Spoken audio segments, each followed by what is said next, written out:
if we are overly sensitive to having comfort, cozy, convenience.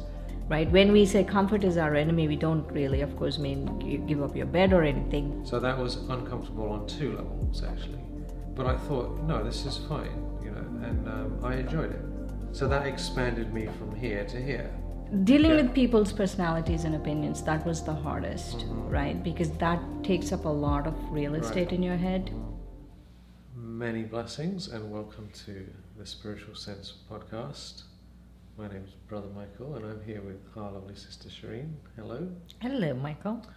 Today we are discussing comfort. Comfort is the enemy. Now, before you freak out about this, we're not trying to take away your coffee and have you not having any sleep or anything like that, right? But what we're getting into today is if you feel stuck and like you're not reaching your potential and you feel like a little bit held back, a little bit of stuck, stagnant energy, there's a reason for that. And there's a wonderful expression, you can either have comfort or meaning. Because if we are overly sensitive to having comfort, cozy, convenience, we won't be able to do some of the things that will give us the most meaning and joy in life. And America, as much as it has many, many wonderful things and conveniences, which I personally appreciate, and no doubt you appreciate as well, right? Let's be honest, we love our comforts, we really do. However, it comes at a price that if we say, oh, but I can't do anything slightly more tedious because it's outside of my comfort zone, then we end up trapped in a box, trapped in a cage of our comforts. So in this session, we're going to be talking about how can we expand out into a bigger life, a more meaningful life, a more expansive, joyful, liberated life, and how can we get out of comfort without giving up all our comforts, because obviously being sleep deprived and sleeping on the floor outside with the mosquitoes is probably a bad idea. We are not asking you to do that. No need to do that, right? I mean, if you're into camping and that kind of stuff, yes, but otherwise, no. Yeah, you need to sell all your stuff and no, we're not going to get into that. So tell us all about this. Comfort is the enemy. What's your experience with this? There's no magic quick fix. There is no magic quick fix. I feel we all have to be very discerning these days, right? In any area. We have to be very discerning because people tend to oversell. Let's take a diet pill, right? So I can clearly discern what's happening in spirituality. If there's a snake oil salesman trying to sell me something, I'm not going to fall for it. Right. But let's say I want to lose weight and I'm desperate to lose weight, then I might fall for a guy who's, or a person who's trying to sell me a magic quick fix to lose weight, right? And so in any area of our life, we have certain blind spots, right? I don't know everything about everything in life. No, so in some areas, we might fall for it. You don't know everything about everything? Yeah, so we all have blinds. There's a lot of things. We're specialists in some areas, but you can't be specialists in all areas. It would take 50 lives to become everything. Yes. And so how do I know what is really working in any area, right? What works, right? What works in any area is what we need to find out, because that is when comfort is our enemy. Right? When we say comfort is our enemy, we don't really, of course, mean you give up your bed or anything, but is in areas where you need improvement. And like, let's say spirituality, we have a lot of experience and many of our listeners might not have that much experience. And don't fall for the quick fix. Right. Because people oversell. Yeah. Right? People oversell. Yeah. And don't fall for the quick fix and see through the sell. SELL. See through the sell. Because if you see through the sell, you will be able to find the gem. I'm not saying give up, not listen to anyone, listen to people. They might have wonderful things to share, but you have to see through the cell and pick up the nuggets, the gold nuggets, and not fall for the quick fix, because there is no quick fix. No. There's absolutely no quick fix. There's no magic bullet. There's no special magic thing. This is something that anyone who's good at anything, whether it's sports or meditation or doctors, health and related things, or microphone, or anything, there's a whole process of levels of mastery involved in it that goes on and on and on, and it keeps on going. And people who don't know anything about it think that there's one magic thing. I remember learning this many years ago, that human beings have a built-in tendency to believe in one-step solutions. Like winning the lottery is like a one-step solution to wealth, right? But it's not, right? Well, it isn't really, but that's no. You know why it isn't? Because right now there is a lot of research on lottery winners. You think it's a quick thing, but no, many people have lost their wealth very soon. They lose their wealth soon afterwards. So it's not. No. So even if you think that is a one-step solution, or go buy a lottery ticket and you'll have wealth, no, you won't in the long term. No, you won't. That's what research has proven, that no, you don't have in the long term. Most of them lose. There's some fascinating stories out there, and they get screwed over by their family, and they buy random stupid stuff, and people steal it, and they end up overdosing on. It's just awful what happens to a lot of them. But the ego, the human mind, wants to have a one step. It wants to say, if in order for me to get this outcome, there must be some magic thing I don't know about. And once I understand what that magic thing is, or I get that magic thing, then I'll get that result. That's what we all want to believe. And even though we know it's nonsense, we still believe it on some level, in areas where we're not sophisticated. And that's a problem with politics, isn't it? They have to sort of sell the idea that there's these simple solutions to problems, when there isn't really any simple solutions to anything, is there? Realistically, there is no simple solution. Like what are you going to do to solve any problem? There's probably like 150 complicated steps with tons of trade-offs, and average person hasn't got 5,000 hours to go through all the thick wad of documents to try and get a sense of all the. But you're absolutely right. We don't have time to go through all of that, but we can be discerning. Yeah, that's the thing, right? If that is where comfort is your enemy. Yeah. If you're sitting in your comfort, then you can't discern. No. But you step out of it and understand there are multi-layered solutions and many steps to this. Like internally, you start accepting it, right?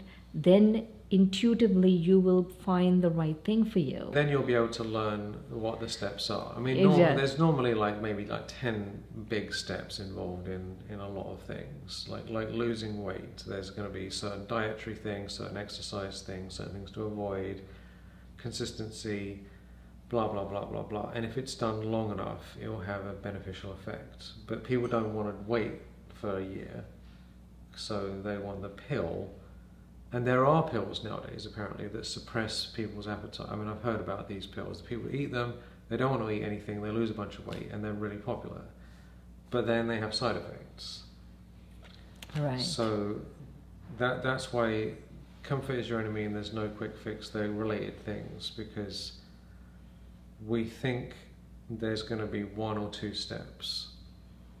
And that's just nonsense. And the other thing I've noticed because I've been working with people with personal development for so many years, that most people seem to want to get the results, but they don't want to change anything about their life.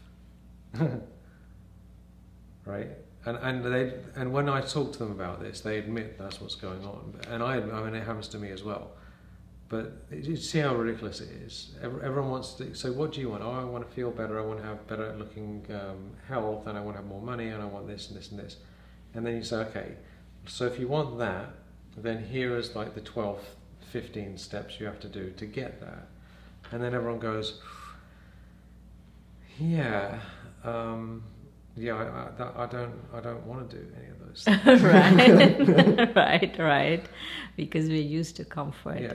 You know, there was this in our one time in our meditation center. Let's call this Brother Tim. Brother Tim used to come to the meditation center, and one day he came and told me, I'm not going to do this meditation anymore. I said, oh, what happened? Why? He said, it's too hard. Right? I went to this other guru, and the other guru said, I just need to sit in my joy, and joy will come to me. Right? And I looked at him and I said, you really think that you said joy and joy will come to you? Right? It's a good start. It's a good start, but it's not a sustainable thing, right? What if it doesn't come? What if it doesn't come? No, and then, why did I feel that was not going to work in the long term? Is I think it was called Sagan, or someone who said this, when there's darkness in the soul, you can't just put light on it.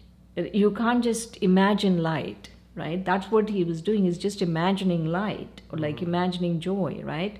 You have to shine a light on all the dark spaces in the soul that's taking your sorrow away, your joy away, and move that sorrow out to be able to experience the joy, right? And that's a few steps.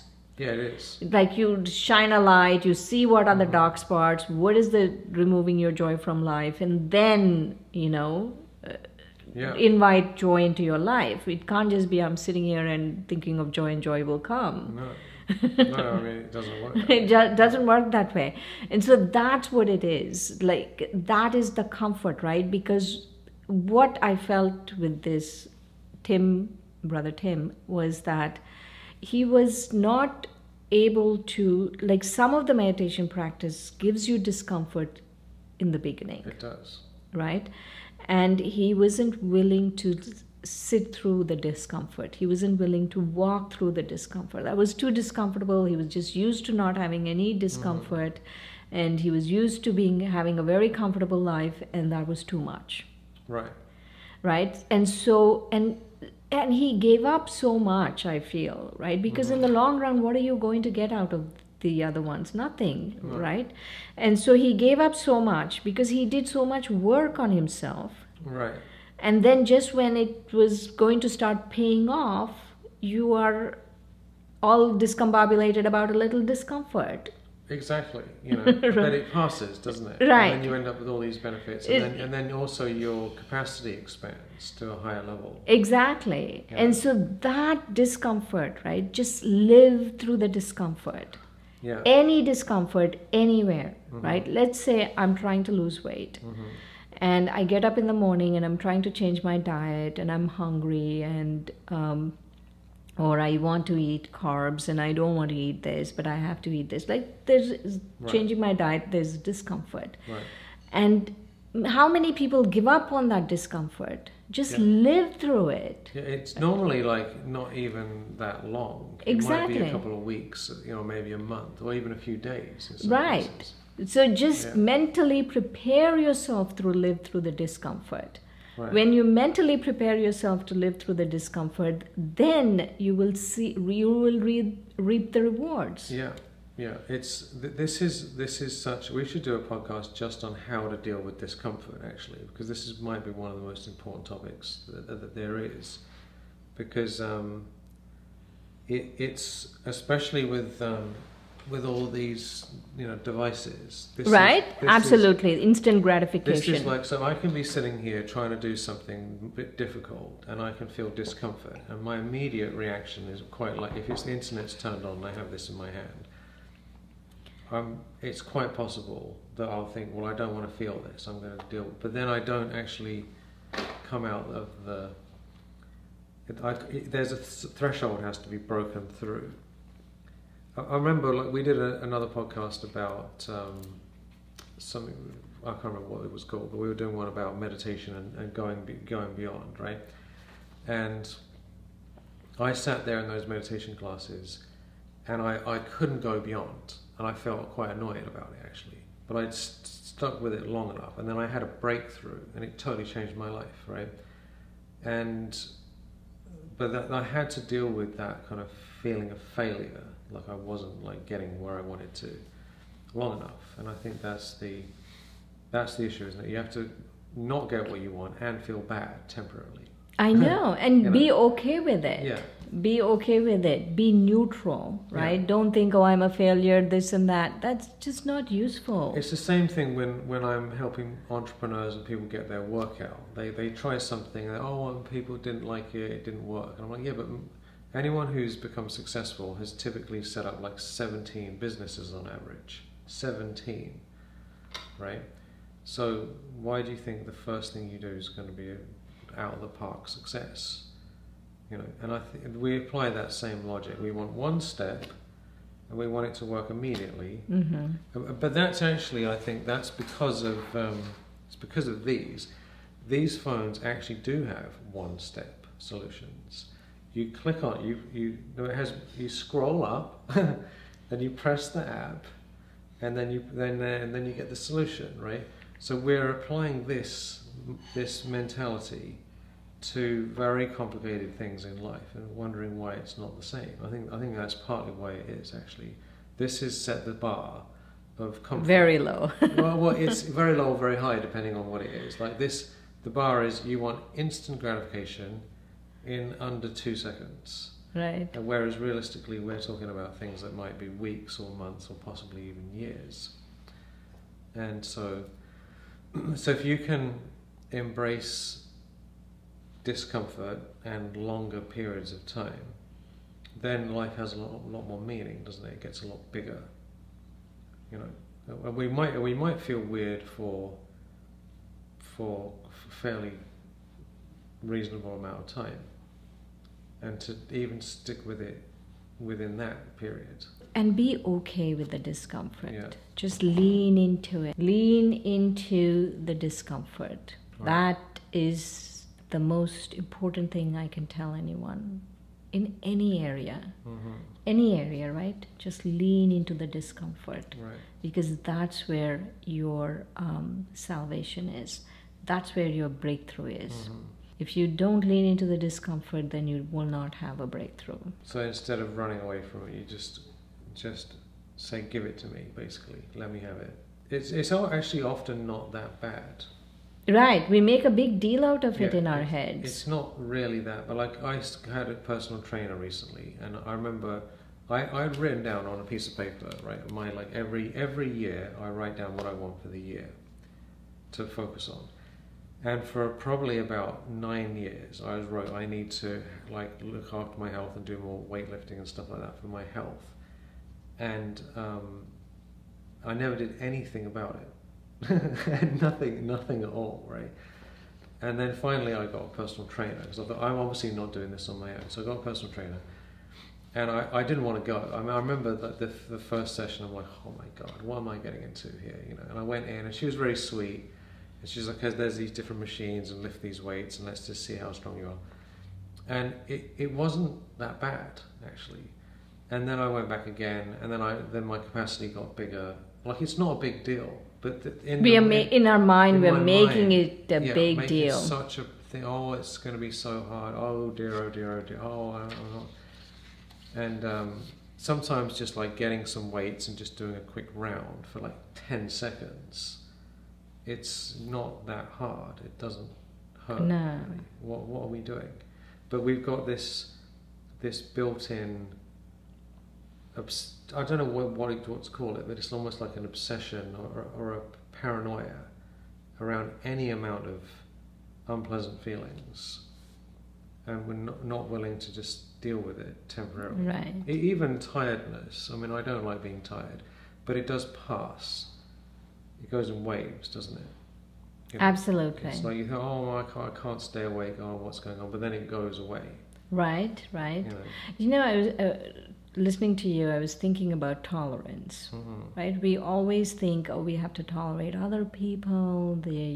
Mm-hmm. But we actually have to tolerate our own drama queens inside. Divas, yeah. Right? We can totally be drama queens inside. And we have to tolerate that and tell the drama queen, hey, relax, you know, not time for you to come out right now. Just relax. I can deal with this. It's going to be all right. It's going to be totally all right. There will be minor discomfort, but I will be able to see through it. I think it was Richard Bandler, you know, the person who invented NLP, neuro-linguistic programming. I think it was him. And he was sharing about overcoming smoking. He had a smoking addiction, and the doctors told him it's not good for his health, and they told him he had to give up. And everyone kept telling him, oh, it's so difficult, it's the most difficult addiction to give up, blah, blah, blah, right? And he just decided one day, okay, done, I'm going to give this up. And he gave it up. And doctors were so surprised that he was able to give up smoking just like that, right? And then he came and he wrote about it. He said the way he gave up is the urge. The problem is the urge to smoke. You have to walk through the urge to smoke without smoking. That's it. Yeah, that sums it up, right? There, right. Yeah. You walk through the urge to smoke without smoking. Yeah, you notice the urge. And you just, instead of smoking, you just don't smoke. Right. Yeah. But people, oh, no, I have the urge to smoke. How can I not smoke? I need to smoke a little bit less. Yeah, all of this is going on. But mentally, we are limiting ourselves. We are totally limiting ourselves. Yeah, it's amazing because there's this whole world of opportunities and comfort. What comfort does, convenience, is it says, I'm only allowing myself to have experiences within a very narrow range that is convenient for me. And there are, there's quite a few of those because the world is quite convenient, but there's not that many of them. There's way more that are not convenient, and then the ones that aren't convenient tend to be more powerful. Like getting on a plane. Is it convenient? Kind of, but not really. It's easier to stay in your house than go on a plane. Like I could have not come here to this undisclosed location, but I got on a plane and it was fun. It's fun actually. Like when you embrace things that are supposedly slightly uncomfortable, they're not actually that bad once they're embraced. Some people, they just won't fly. They're afraid of flying and they won't leave their town. I mean, I know people who won't even leave their house, or they only leave their house to go to certain places, right? So they're completely trapped in their little situation. Yeah, I know someone after 4 years of COVID, they're still not leaving their house. Yeah, wearing a mask. I mean, everyone is totally over COVID. I mean, COVID came, went. I got COVID so many zillions of times. Exactly. Come, gone, but she's still at home. Yeah. Not left. Parent wearing a mask in the house? No, I haven't seen her wear a mask, but she hasn't left. Yeah. And so what kind of life is that? I know, right? Like you're so limiting yourself. Yeah. Yeah, this is such a devastating thing. So in essence, comfort is the enemy because there's a very narrow amount of convenient things that we're stuck in. And if we want to have better life, we have to go out of that little box to this much, much bigger selection of opportunities. And all of them are going to be uncomfortable, a little bit. But they're only uncomfortable temporarily. And then you get used to it. Like you invited me to do a presentation at Peace Village, right? And I don't normally go to places like that, and I don't normally do presentations either. So that was uncomfortable on 2 levels, actually. But I thought, no, this is fine, and I enjoyed it, and it was great, and it was fun. So that expanded me from here to here, and then there's other things, and it just keeps going. And the good thing is that when we expand out a little bit more, we get the experience of it and living through it. Not that it's like that big a deal, but it's an experience in our life. And then it goes, because I help people like do videos, and they say, oh, I don't want to do videos. And you say, well, just do some videos, and then they get the experience, and then they feel more comfortable and more confident, and then they do another one, and they think, oh, I could write a book, and then I could do this, and I could do that, and it starts getting bigger and bigger and bigger, Yes, you know, I do want to share with our listeners this thing is we have a lot more capacity, a lot more power than we give ourselves credit. Mm-hmm. You know, we have a lot of power, right? And we are more expansive beings. We are the ones who are limiting ourselves. Mm-hmm. And so just believe in your expansiveness, believe in your power. Right. Because we do, right? Every one of us, we can do this. Yeah. You know, it's not if I'm able to do, you're not able to do. That's not the case. No. We can all do this. Yeah. But being with Shireen in person, she has done so many uncomfortable things, actually, for such a long time, that nothing seems to really bother you that much. Do you know what I mean? Like you. Thank you. Thank you for the blessing. No. This is because I know you quite well nowadays, and your capacity to handle because certain things that like I need a certain amount of sleep, and I need this, and I'm like a bit of a what did you call me, a delicate darling. Delicate darling. Oh, but so my level of what I consider comfort is like oh. No, I have to tell you a joke about Brother Michael.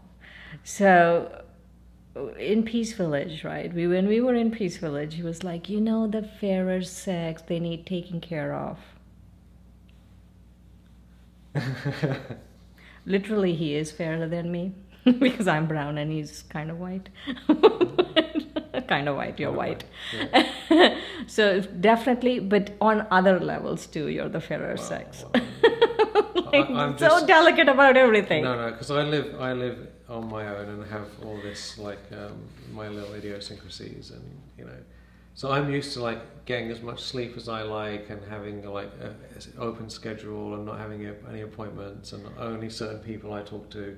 So I come to a place where there's lots of people around and lots of things happening, and like going to bed late, getting up really early, and staying awake all day and not having a nap and different stuff like that. And Shireen's just like whatever. She cooks like loads and loads of different kinds of foods, and constantly on the phone talking about random things to various different people and managing projects, and just like boom, boom, boom, boom, boom. So your capacity for dealing with everything, I imagine it wasn't that big at the beginning.